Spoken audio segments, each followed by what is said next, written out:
Salut, c'est Sam, je vous retrouve pour une première vidéo d'illumination 2024. C'est seulement la première moitié de novembre, mais il y a déjà certaines illuminations qui ont commencé à Tokyo. Aujourd'hui, je suis à Roppongi, donc je vais vous montrer tout ça et je rajouterai peut-être ma voix en off, mais je vais essayer de vous laisser profiter de l'ambiance au maximum. Regardez derrière moi, c'est déjà magnifique. Vous voyez donc la tour de Tokyo qui est illuminée, qui est vraiment très jolie, et le début des illuminations de Roppongi où je vais aller me promener.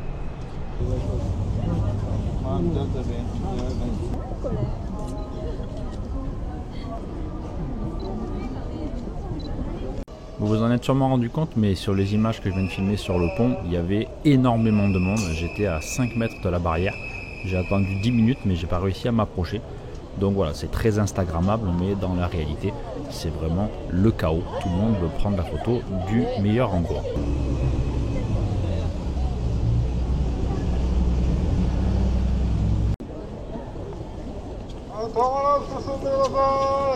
Donc là, le mec dit d'avancer sans s'arrêter, mais évidemment, tout le monde se rue au milieu de la rue et s'arrête pour prendre la photo avec la tour de Tokyo en fond. C'est vrai que c'est quand même très joli.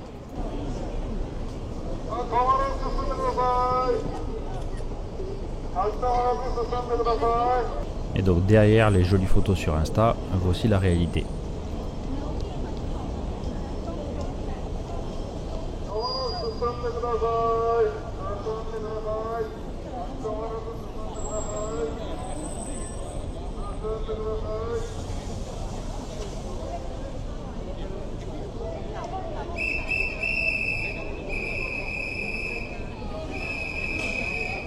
Alors ces illuminations sont très jolies, mais au final il n'y a simplement qu'une rue avec des arbres illuminés sur les côtés et on voit la tour de Tokyo. C'est le petit bonus, mais il y a d'autres illuminations qui sont beaucoup plus grandes. À Yokohama par exemple, j'avais fait une vidéo l'an dernier, je vous invite à la regarder si ça vous intéresse.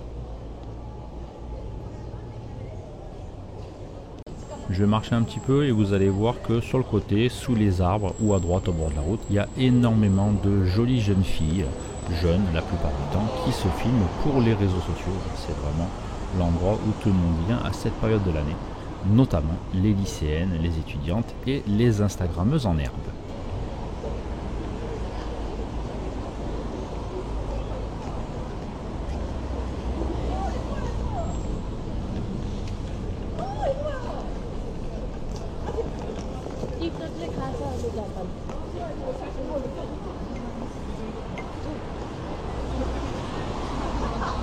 Pour info, les illuminations c'est un petit peu compliqué, elles commencent toutes à des périodes différentes. Celle de Roppongi et celle de Ebisu, je vais aller après, ont commencé le 7 novembre si je dis pas de bêtises. Celles de Hibiya ont commencé le 14 novembre, tout ce qui est autour de la gare de Tokyo, que ce soit Hibiya, Marunouchi, c'était le 14 novembre. Il y en a d'autres qui vont commencer fin novembre, Enoshima notamment, je crois que c'est le 24 novembre. Alors vérifiez toutes ces dates sur internet, mais a priori c'est à peu près ça. Et il y a aussi Shibuya qui commence le 6 décembre. La plupart du temps elles finissent pour Noël, mais il y en a certaines comme celle d'Enoshima qui durent jusqu'à fin février. Donc voilà, si vous êtes intéressé par les illuminations, en général entre mi-novembre et fin décembre, vous avez vraiment de quoi faire.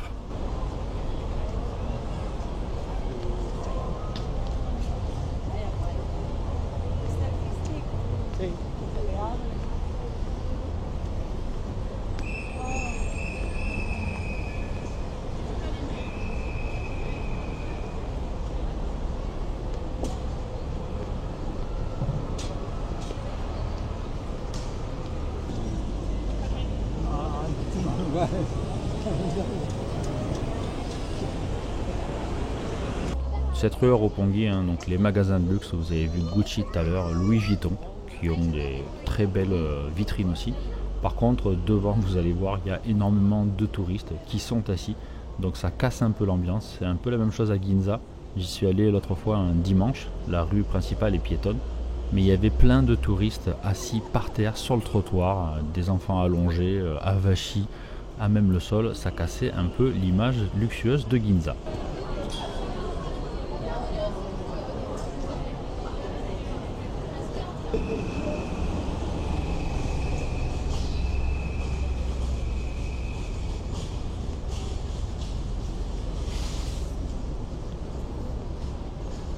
Dans cette rue, hein, à Roppongi, il y a beaucoup de magasins de luxe, de restaurants, de cafés. Donc il n'y a rien de spécial à visiter quand on est touriste. Mais c'est vrai que pour les illuminations, c'est vraiment très sympa, surtout si on se balade en couple. Comme vous voyez, il y a énormément de couples.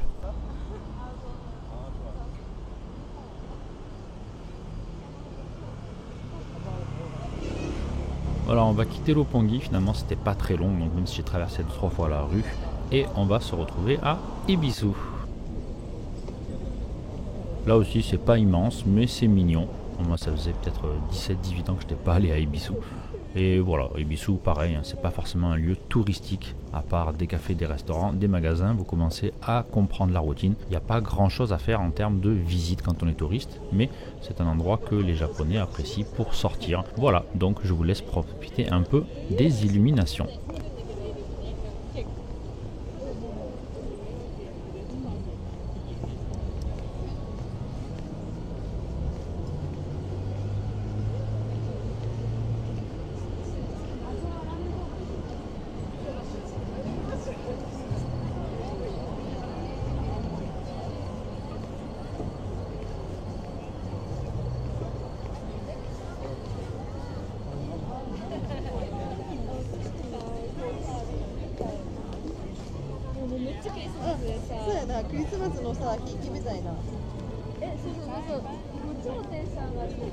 Même si on n'est pas très sensible à la magie de Noël, aux illuminations, un truc qui est vraiment agréable, c'est l'ambiance. Regardez-moi cette ambiance, c'est calme, il n'y a pas de bruit, il n'y a pas de cris. C'est vraiment très bon enfant. Donc je l'avais déjà dit l'an dernier dans les vidéos à Yokohama, mais c'est partout pareil. Et même s'il y a un peu de monde, au final, on n'est pas les uns sur les autres, il n'y a pas tant de monde que ça. C'est pas la foule qu'on peut retrouver à Shinjuku ou à Asakusa, donc ça reste vraiment super pour se promener en soirée.